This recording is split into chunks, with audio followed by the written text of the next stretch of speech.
तो शायद इस बजट में एड्रेस उसी तरह से किया जाए, नीरज वाजपेयी पे सेस लगे और मुझे शायद रिलीफ मिलती हुई नजर आए, इस तरह से शायद बिल्कुल सही है ना, कहा। इनकम टैक्स के कॉन्टोर्स देखो, मैं 100 रुपए का डीजल पेट्रोल भरवाता हूँ, चाहे दाम कुछ भी हो, ठीक है, तो हमारे पर कोई असर नहीं और पड़ेगा। फिर ऑफिस चल के आते हैं। ऑफिस के पास में रहते हैं, ये चल के आ जाते हैं। लेकिन मैं पहले दिल्ली निपटा रहा हूं, फिर यहाँ पे आने वाला, यहाँ ऐसी होगा सब कुछ बातें। लेकिन रोहन, इस बात की पूरी उम्मीद है कि बजट पर कोरोना का असर दिखेगा। वो पैंडेमिक का समय है, मैंने शुरुआत में ही कहा था कि अनप्रेसिडेंटेड टाइम्स है जब इसमें ये बजट पेश किया जा रहा है। हेल्थ केयर और फार्मा, मैं कई सारी ब्रोकन रिपोर्ट्स पढ़ रहा था, शायद ये की अंडरलाइंग थीम होगी इंफ्रा के अलावा। क्या एक्सपेक्टेशन है इस स्पेस से? जी, कई मायनों में जो कहा जा रहा है इस वक्त, इसे एक हेल्थ केयर बजट या कोरोना बजट भी कहा जा रहा है, खासतौर पर इसलिए क्योंकि हमने सबसे बड़े वैक्सीनेशन ड्राइव की शुरुआत कर दी है।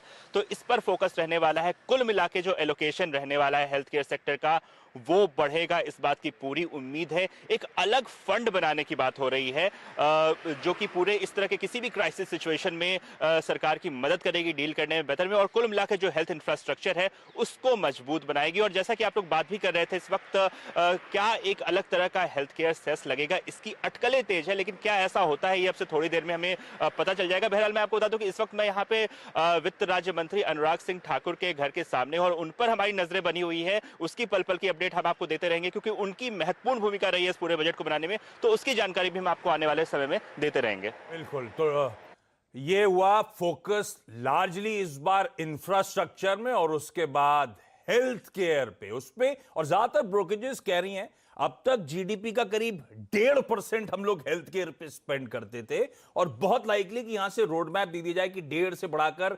2.5% तक जीडीपी का स्पेंड होगा हेल्थ केयर पे। तो यहां पे आवंटन लगातार शायद इस स्पेस में बढ़ता हुआ आपको नजर आए, लेकिन वो एक्सेस स्पेंड जाएंगे कहां, तैयारी क्या हो रही है, ये अब बजट का अनाउंसमेंट जब होगा तब समझेंगे हम लोग। लेकिन असीम के पास जा रहा हूं। असीम, एक और की थीम, ये इंफ्रा हुआ, उसके बाद हेल्थ केयर फार्मास्यूटिकल हुआ, लेकिन जॉब क्रिएशन वो भी बड़ा इंपॉर्टेंट है। असीम, असीम है ना? हाँ असीम, ये जॉब क्रिएशन को लेकर क्या अपडेट्स है इस बार? क्या उस पर एक्स्ट्रा थ्रस्ट देने की तैयारी हो रही है?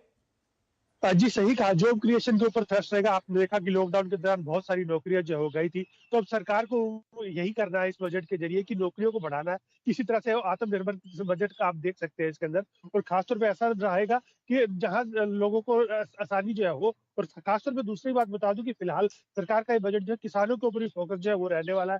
खासतौर पे अभी फिलहाल कुछ किसान जो है वो सरकार से नाराज जो है वो दिखाई दे रहे हैं। तो सरकार उनको खुश करने के लिए बजट में एक संदेश जो है दे सकती है कि सरकार जो है किसानों का भला जो है वो चाहती है। और उसके जरिए सरकार जो है जो एग्री इंफ्रा है उसके अंदर खासा इन्वेस्टमेंट आपको देखने को जो है मिल सकता है।